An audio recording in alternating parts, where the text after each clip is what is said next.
हमारे अध्यक्ष जी का अध्यक्षीय वक्तव्य हो उससे पहले मनोज कुमार जी की धर्मपत्नी श्रीमती बीना बंगेला भी सागर मध्य प्रदेश से हैं। हम लोग इनके घर भी गए, वहां पर पंचामृत अभिषेक हुआ, खूब पूज्य माता के चरण प्रक्षाल करके मनोज जी ने अपने घर को पावन पवित्र किया। आज हस्तिनापुर और सागर एक सा हो रहा है मनोज जी, और हम और आप आमने सामने हैं। पूज्य माता जी आपको आशीर्वाद प्रदान करें और अभी आशीर्वाद प्रवचन में भी आपके लिए कुछ प्रेरणास्पद उद्बोधन देंगी। तो श्रीमती बीना जैन को स्क्रीन पर लाएं और वे अपना मंगल वक्तव्य प्रारंभ करें। श्रीमती बीना जैन। बंद किया? वंदना माता जी। ये लो, ये इससे बोलो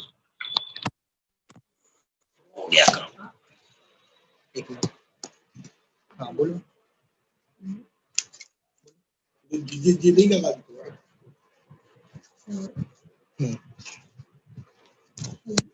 हेलो हेलो। हाँ, परम पूज्य वंदना माता जी, परम पूज्य प्रज्ञा श्रवणी आर्य गणी ज्ञानमती माता जी की जय। परम पूज्य आर्य प्रज्ञा श्रवणी चंद्रामती माता जी की जय। वंदना माता जी, समस्त संघ वंदना।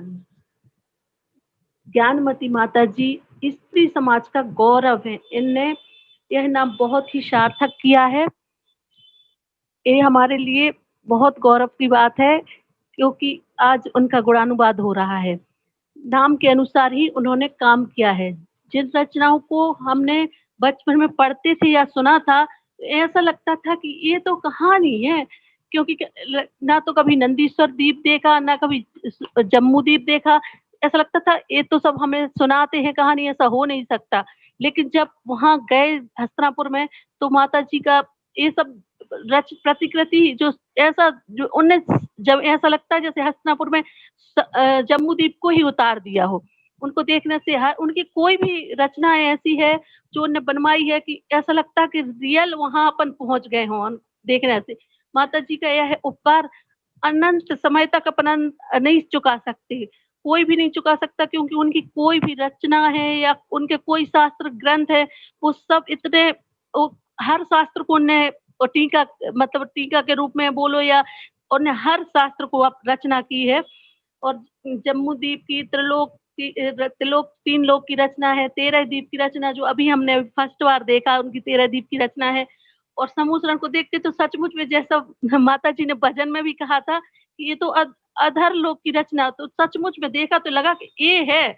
अभी तक कई समूसरण देखे पर ऐसा कभी समूसरण देखने में नहीं आया था। जैसा देखा तो एकदम आंखों में आंसू आए कि ये होती है रचना, तो एकदम जाके के बिल्कुल अधर में हुआ है रचना समूसरण की।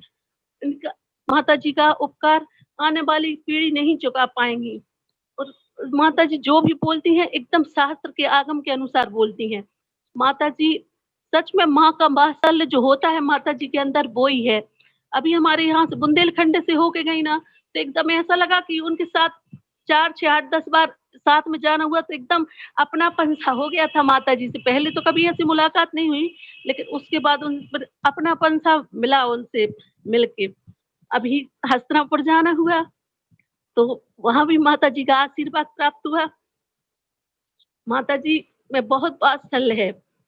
और माता जी इन सब से ऊपर उठ के, चाहे वो 13 पंथ हो या 20 पंथ हो, इन सब से ऊपर उठ के माता जी जो वो करती हैं, सबको आशीर्वाद देती हैं, उनका वात्सल्य देख के लगता है कि हाँ सचमुच में माता जी के बहुत वात्सल्य और प्रभावना उनके अंदर बहुत ज्यादा है। यही वात्सल्य और प्रभावना उनके लिए तीर्थंकर प्रतिज्ञा निमित्त बने, तीर्थंकर प्रकृति का बंध के लिए उनका निमित्त बने, यही भावना है। माता जी इस स्त्री पर्याय को छेद कर निकट भाव में मोक्ष को प्राप्त करें, ऐसी मंगल भावना के साथ जय चिन्ह। वंदना माता जी, समस्त लोग, समस्त संघ को वंदना माता जी, वंदना माता जी। सुंदर बात कही हमारी बीना जैन ने। तो कहते हैं ना, कोई अच्छी बात कहता है तो आपके मुंह में घी शक्कर, यानी कि आपने कहा कि ज्ञानमती माता जी के ये कार्यकलाप इन्हें शीघ्र ही तीर्थंकर प्रकृति का बंद कराने में कारण बने। देखो एक नारी कितनी ज्ञानी है कि सत्य ज्ञान को समझती हैं हमारी वीणा जैन, और समझती हैं हमारी वीणा जैन, और उन्होंने माँ की ममता के साथ साथ गुरु की छत्र छाया को कितने अच्छे शब्दों में व्यक्त किया। हमें भी वीणा जी, हमें भी मध्य प्रदेश में बुंदेलखंड में भ्रमण करके बहुत अच्छा लगा। आप लोगों ने तो पूरी भक्ति की बौछार कर दी। लोग कहते थे कि आप मध्य प्रदेश जाओगे माता जी, आपको वहां पर कोई नवधा भक्ति नहीं करेगा, कोई आहार देने वाला नहीं रहेगा, आपकी परंपरा कैसे निभेगी। लेकिन हमें तो नवधा भक्ति कौन कहे, हमें तो 11, 13, 14, 15 भक्ति मिली। हम जहाँ जाते थे लोग ज्ञानमती माता जी की एक झलक पाने के लिए तैयार रहते थे, और अनेकानेक चौके लगते थे जहाँ हमेशा खूब लोग नवधा भक्ति करते थे, चरण प्रक्षाल करते थे, पूजा करते थे। सभा के अंदर भी पूजन, आरती, चरण प्रक्षाल, शास्त्र भेंट, सारी क्रियाएं चलती थी। हमें तो कहीं कोई दिखाई नहीं ऐसा कुछ लोगों ने ऐसी धारणा बना रखी थी, लेकिन सब लोग बुंदेलखंड में भी ये जान गए कि आज परंपरा का संरक्षण करने वाली ज्ञानमती माता जी हैं। चाहे शोध शुद्धि में हो, चाहे प्रवचन के अंदर हो, चाहे चर्या के अंदर हो, हर चीज में आज परंपरा के संरक्षण को जीते जागते रूप में सभी लोगों ने जीवंत रूप में देखा। और मनोज बंगेला के साथ भी हमें अच्छा लगा। आपने जैसे ज्ञानमती माता जी की ममता प्रेम को प्राप्त किया, ऐसे आप लोगों की भक्ति ने भी हमें भी प्रभावित किया, ऐसी बात नहीं है। और हम बराबर बुंदेलखंड का स्मरण करते हैं, याद करते हैं। तब पूज्य गण्य ज्ञानमती माता जी का मंगल उद्बोधन हो, उससे पूर्व आज की अध्यक्षता कर रहे भाई श्री मनोज कुमार जैन बंगेला अपना अध्यक्षीय वक्तव्य प्रदान करेंगे, और सभी लोग उनके वक्तव्य को ध्यान से श्रवण करके मनोज कुमार जी को धन्यवाद देंगे। और आज की सभा की अध्यक्षता करने का जो सौभाग्य आज हमारे मनोज जी को प्राप्त हुआ है, मेरा यही कहना है, जैसे आप लोगों की इच्छा है कि कब लॉकडाउन खुले, लॉकडाउन तो खुल चुका है, लेकिन अभी वैश्विक महामारी के प्रकोप को देखते हुए लोगों को आने जाने का बिल्कुल बंद ही रखा गया, बल्कि स्वामी जी ने जम्बू द्वीप के गेट को तो पूरी तरह से बंद कर रखा है, लॉकडाउन ही चल रहा है, ऐसा समझना है। जब ये वैश्विक महामारी थोड़ा शांत होगी, आप लोगों को आने का मौका मिलेगा, आप लोगों को साक्षात दर्शन करने का मौका मिलेगा। लेकिन आज तो घर में भी कम से कम एक साधन तो मिला है हमें कि रूबरू हम आपसे मिलते हैं, आप माता जी के दर्शन करके आशीर्वाद प्राप्त करते हैं।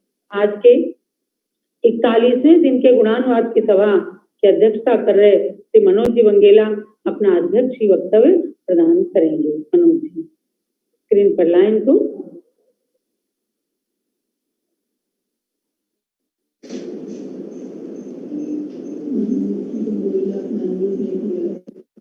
हेलो, हाँ जी। पूज्य गण्य ज्ञानमती माता जी की जय। आज हम सभी लोग परम पूज्य गण्य आर्यिका ज्ञानमती माता जी के 87वें जन्म जयंती के अवसर पर बड़ी माता जी व छोटी माता जी चंदनामती जी व सभी सत्संग को हमारा वंदनामि। भारतवर्ष में साधु वर्ग में 68 वर्ष पूर्व दीक्षित साधु ज्येष्ठ व श्रेष्ठ साधु में हमारी माता जी हैं। हमारे पूर्व वक्ताओं ने माता जी के गुणानुवाद के बारे में जो कुछ भी कहा वो तो सूर्य को दीपक दिखाने के समान है। माता जी ने 18 वर्ष की अल्पायु में ब्रह्मचारी व्रत आचार्य देशभूषण जी से लेकर आचार्य चारित्र चक्रवर्ती शांति सागर जी की परंपराओं को उज्जवल किया है। और प्रत्येक दिन हम लोग टीवी के माध्यम से पूरे देश में और विदेश में माता जी के प्रवचनों का सभी को लाभ मिलता है। और माता जी ने सबसे उत्तम कोई कार्य किया है तो वो तीर्थंकरों की कल्याणक भूमियों का विकास किया है, और उसके साथ साथ सारे देश में 4 रथों का प्रवर्तन संपूर्ण देश में किया है, जिससे जैन संस्कृति को आगे के लिए सुरक्षित रहेगी। माता जी की परंपरा को छोटी माता जी चंदनामती जी और स्वामी रविंद्र कीर्ति जी, जीवन प्रकाश जी, विजय पंडित जी, सभी लोग आगे बढ़ा रहे हैं। विश्व का सर्वोत्तम अतिशयकारी कार्य तो माता जी ने मांगी तुंगी में 108 फुट के भगवान ऋषभदेव की मूर्ति का निर्माण करके किया है। वह जम्मू द्वीप की रचना करके जैन इतिहास व जैन भूगोल का ज्ञान लोगों को युगों युगों तक प्रेरणा देता रहेगा। और साहित्य के क्षेत्र में तो माता जी ने 4 वन योग में से कोई भी विषय ऐसा नहीं है जो माता जी से अछूता रह गया हो। सतखंडागम जैसे ग्रंथ जिसका संधान कोई महारथी ही कर सकते हैं, ऐसा कार्य उनने उसमें भी किया है। और विधानों के क्षेत्र में माता जी ने बहुत जोरदार विधान लिखे हुए हैं और हम लोगों के बारंबार अनुरोध करने पर बुंदेलखंड यात्रा में 48 दिन तक साथ रहने का सौभाग्य हमारे लिए माता जी के साथ रहा है और माता जी के साथ बिहार कराने का। और इसके साथ साथ खुरई में सबसे बड़ी ऐतिहासिक घटना जो लोगों को अचंभा लगता था कि कैसे होगी, 2 पंथ 2 श्रीमुख 2 श्रीमंत कैसे मिलेंगे, तो वो कार्य खुरई में आचार्य विद्यासागर जी से मिलन करने कराने का सौभाग्य हम लोगों को मिला। और इसके बाद पूरे बुंदेलखंड यात्रा में यदि सबसे ज्यादा समय कोई मिला है तो हमारे सागर वासियों को 7 दिन का प्रवास माता जी को के साथ सब लोगों को मिला। और इसके साथ साथ हमारे परम सौभाग्य से हमारे कोई पूर्व कर्म के ऐसे महापुण्य कर्म के उदय से माता जी के सत्संग पूरे संघ के चरण हमारे घर पर पड़े और हमारे यहाँ पे अभिषेक और शांति धारा का लाभ हम सब परिवारजनों को मिला। और वैसे तो हम मूलतः या पूर्व से हम पूज्य कांजी स्वामी सोनगढ़ संप्रदाय से संबंधित हैं, फिर भी माता जी की सरलता, सहजता, मृदुता, उनकी ये सब देख के हम लोग माता जी के साथ जुड़े और माता जी के साथ रहे, पूरे बिहार में रहे। और माता जी की भी जो भावना है, अभी भी 3 दिन पहले टीवी पर माता जी ने कहा था कि भैया मतभेद भले ही हो पर मनभेद नहीं होने चाहिए, हम सब तो महावीर के अनुयायी हैं, एक साथ रहकर और एक साथ अपन धर्म की सब प्रभावना करेंगे ऐसा। और माता जी के विषय में जितना कहें वो सब कम है। माता जी का साहित्य का क्षेत्र तो बहुत विशाल है और रचनाओं का क्षेत्र, निर्माण का क्षेत्र, ये बहुत उनका विशाल है। इसका वर्णन क्या कहें, ये तो अध्ययन करने से ही सबको जानकारी में आएगा। ऐसी हमारी मंगल भावना है। सभी संघ को, सत्संग को, पूरे संघ को हमारा बंदामी। और सबसे यही भावना है कि जैसे ही लॉकडाउन खुलेगा तो हमारे परिवार के सभी जन हस्तिनापुर आएंगे और अभी भी हम लोग होके आए हैं। और बहुत स्नेह और वात्सल हमारी छोटी माता जी भी इतना स्नेह और वात्सल हम लोगों को देती है कि हम लोग उसको पाके धन हो जाते हैं। ऐसा वात्सल और ऐसी कृपा हम और हमारे परिवार पर सदैव बनी रहे, ऐसी मंगल भावना के साथ हम अपनी बात खत्म करते हैं। और इस आपने अध्यक्षता के लिए हमारे लिए बुलाया, आज रखा, उसके लिए हम आप सभी लोगों के आभारी हैं। जय जिनेंद्र।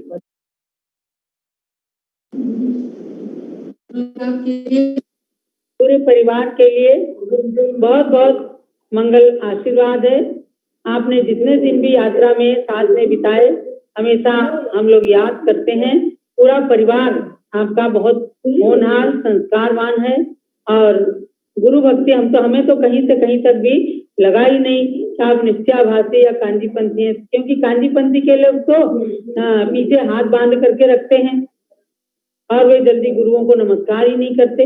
लेकिन आपके अंदर हमने गुण देखा कि गुरुओं की भक्ति करना, चाहे वो गणनी ज्ञानमती माता जी हों, चाहे विद्यासागर महाराज जी हों, आप बराबर इच्छी कमंडल देख करके और गुरु भक्ति करते हैं। ये होना ही चाहिए, क्योंकि जैन संस्कृति की ये पहचान है कि साधु और शावक इन दोनों पर ही मोक्ष का मार्ग टिका हुआ है। यही एक गाड़ी के दो पहिए हैं, एक नदी के दो तट हैं और एक डोरी के दो सिरे के समान हम और आप हैं। हम दोनों ही यानी कि श्रावक और साधु दोनों ही मिलकर के मोक्ष मार्ग को साकार कर सकते हैं। आज पंचम काल में तो न साधु को मोक्ष जाना है, श्रावक की तो बात ही नहीं रहती, लेकिन पंचम काल के अंत तक भगवान जिनेंद्र की भक्ति करने में श्रावक और साधु दोनों ही अपनी भूमिका निभाते हैं। ऐसी ही भूमिका हमने पूरे बुंदेलखंड में भी देखी और आपने जो कहा आपके अंदर हमने हमेशा देखी। आप अपने को तो कांचीपंथी कहा ही मत करो, क्योंकि ये ठप्पा लगने से आप मुनियों के साधुओं के विरोधी हो जाते हैं। हमें कहीं से कहीं तक भी आपके अंदर विरोध का वातावरण नहीं दिखा, किसी बच्चे के अंदर नहीं दिखा, आपकी धर्मपत्नी के अंदर कहीं भी नहीं दिखा। वरना गुरुओं के चरण अपने घरों में कौन ले जाएंगे, और गुरु के चरण जिस घर में पड़ जाए समझो वो घर मंगलमयी हो जाता है। आपने आज अध्यक्षता की 41वें दिन के गुणानुवाद सभा की। आपके लिए बहुत बहुत मंगल आशीर्वाद है। बीना जी ने भी आज वक्तव्य दिया, मन खुश हो गया और ये लगा कि नारी और पुरुष दोनों मिल करके आज भी धर्म की गंगा को प्रवाहित करते हैं। अब हम पूज्य गण्य ज्ञानमती माता जी से निवेदन करेंगे कि हम सबको अपना मंगल उद्बोधन प्रदान करें। उसके बाद में अर्घ्य समर्पण और दीपार्चना के लिए जो तैयार हैं, श्रीमती पद्मश्री जी दिल्ली निवृत्तक रोड, श्रीमती सविता जैन अरुण जैन इलाहाबाद उत्तर प्रदेश, श्री सिमंदर कुमार जैन रायबरेली उत्तर प्रदेश, श्री ओम प्रकाश जैन पैंतेपुर उत्तर प्रदेश, श्री वृद्धि चंद जैन गणेशपुर, वृद्धि चंद जी को गणेशपुर, अनूप कुमार जैन गणेशपुर, प्रदीप कुमार जैन कल्लू। श्रीमती आने की अब बुंदेलखंड आने का मूड भी नहीं था, लेकिन लोगों आप लोगों के आग्रह से कि माता जी बुंदेलखंड की धरती छू लो, और प्रमोद जी के शब्द याद आ जाते हैं। माता जी धरती छू लो, एक दो यात्रा कर लेना, थोड़ी बहुत एक दो सैर कर लेना, बस निकल जाना। हमने भी अपने जीवन में बुंदेलखंड किया ही नहीं था। बचपन में अपने पिताजी के साथ में सोनागिर की वंदना की थी, बस मुझे भी आनंद आया। और बुंदेलखंड का जो भक्ति का एक नमूना हमें दिखा, और सभी बातें और आचार्य से जो विद्यासागर से मिलने का भी एक अवसर मिल गया, क्योंकि विद्यासागर जी महाराज जब विद्याधर थे ब्रह्मचारी के रूप में, गृहस्थ के रूप में, तो कलकत्ते की चातुर्मास में 63 में हमारे यहाँ 10-15 दिन हमारे पास रहे थे। तो उसके बाद भी मुनि अवस्था में हम उनसे मिले हैं किशनगढ़ में, और दिल्ली आते समय भी हमसे मिले थे। तो बात है कि इस समय पुनः मिलने का अवसर हुआ, अच्छा लगा। तो बात यही है, अनेक साधुओं से मिलने का अवसर मिला, बहुत साधु मिलते आए रास्ते में, और तीर्थ भी मिले, और सागर, और आपका बुंदेलखंड जो है देखते हुए हम उधर से आए तो हमने पाया कि हमारे बघेला जी लोगों ने हमसे भी कहा, माता ये तो कांजीपंथी है, ये तो आपको हाथ भी नहीं जोड़ेगा। अरे हमने कहा हमें हाथ जोड़े न जोड़े, लेकिन आगे से आगे दौड़ दौड़ कर भक्ति कर रहे हैं, हमने तो क्या करना। वो जो मेरी व्यवस्था बनाने में आगे रहे बघेला जी, बहुत आश्चर्य हुआ, बहुत आनंद आया बघेला जी का भक्ति का सब देख करके। और हमें तो कोई पंथवाद दिखाई नहीं, बराबर भगवान की प्रतिमा जी को घर में स्थापित करके जो शांति धारा वगैरह कराई, तो हमें तो बहुत आनंद आया। हमें नहीं लगा कि ये कोई पंथ का दुराग्रह है। बात यही है कि मैंने देखा कि गुरु भक्ति जो उनमें कूट कूट कर भरी हुई है, जो हमें यात्रा कराई और हमारे साथ जो उन्होंने आनंद लिया और लाभ लिया, अनेकों लोगों ने, सुरेंद्र भगवा जी ने और कई लोगों ने, जो पवन कुमार जी ने आदि, उन लोगों ने जो लाभ लिया, और जो बुंदेलखंड की प्रभावना का एक हमने देखा नज़ारा। तो अभयमती जी हमारी जो बहन थी, दीक्षा लेके बुंदेलखंड की यात्रा के लिए निकल गई थी, तो वो आकर जो संस्मरण सुनाया करती थी बुंदेलखंड की भक्ति के, तो सचमुच में उनको भी बहुत बुंदेलखंड में अच्छा लगा था, आनंद आया था। बराबर उनकी भी सभी जगह नवधा भक्ति हुई थी, क्योंकि इस शांतिराज की परंपरा के साधु साध्वी बिना नवधा भक्ति के आहार लेते ही नहीं। उनकी भी सबने नवधा भक्ति की थी, और वो करीब मेरे ख्याल से 14 वर्ष तक, लगभग 14 वर्ष तक वो बुंदेलखंड में भ्रमण किया उन्होंने, बहुत जगह चातुर्मास किए हैं और अनुभव सुनाया करती थी यहाँ। तो बात यही है कि हमने पाया है कि बुंदेलखंड के कितने ही साधु हमारे संग में रहे। आरिका विशुद्धमती, नीरज जी सतना वाले, इन लोगों का हमारा बहुत निकट संपर्क रहा है। आरिका विशुद्धमती तो हमारे से अध्ययन ही किया है संघ में। तो बात यही है कि बुंदेलखंड में एक से एक रत्न है। हमारे जितने विद्वान हैं, आज पंडित है, पुजारी है, अधिकतम बुंदेलखंड के ही हैं। और आकर के यहाँ आर्ष परंपरा में इस तरह ढल जाते हैं और इस तरह से उसमें घुल मिल जाते हैं, पता ही नहीं चलता है कि ये कोई विश्व पंथ आदि से विरोध करने वाले हो। तो बात है, पंथ परंपरा अलग है और गुरु भक्ति अलग है। हमने देखा है गुरु भक्ति में सब भूल जाते हैं लोग पंथ को, और जो गुरु कहे तो ठीक, गुरु की आज्ञा को प्रमाण मान कर सकते हैं। तो ये उनकी निकट भविष्य की एक उज्जवल भविष्य का सूचक है। ये निकट भव्य है और इनका संसार बहुत कम रह गया है, ये बिल्कुल स्पष्ट हो जाता है। तो बंगेला जी के लिए हमारा बहुत बहुत आशीर्वाद। और जो उनकी धर्मपत्नी बीना जी ने जो अपना वक्तव्य दिया 2 शब्दों में, बहुत अच्छा लगा। बातें हमारी महिलाएं जो बोलती है तो मुझे आनंद आ जाता है। हमारी महिलाएं जो चहर दीवारी में बंद रहती हैं, तो जब इस प्रकार से आज घर घर में बैठे हुए महिलाएं जो अपना वक्तव्य देती हैं तो मन प्रसन्न होता है। हमारी महिलाओं का ये वक्तव्य का निखार, वक्तव्य की भावनाएं अच्छा लगता है। घर बैठे भी वो अपनी विद्या बुद्धि को प्रदर्शित कर रही हैं, तो उनके लिए बहुत बहुत मंगल आशीर्वाद है। और सभी उपस्थित हमारे इस जूम में जितने भी लोग जुड़े हुए हैं, हमारे पंकज जी भी दिखे थे बीच में, और बेलहारा के मनोज जी का परिवार दिखे थे, और कई जगह के लोग दिखे हैं, बहुत जगह के। तो और दिल्ली के लोग तो जुड़े हुए है ही हैं। न्यू रोहतक रोड में भी मैंने अनुभव किया है, वहाँ हमको ले जाकर जो भक्ति की। तो बात यही है कि दिल्ली में तो हमारे 10 चतुर्मास हुए हैं, वहाँ तो बहुत ही भक्ति का ये एक नज़ारा, और वहाँ के बड़े बड़े कार्यक्रम अंतर्राष्ट्रीय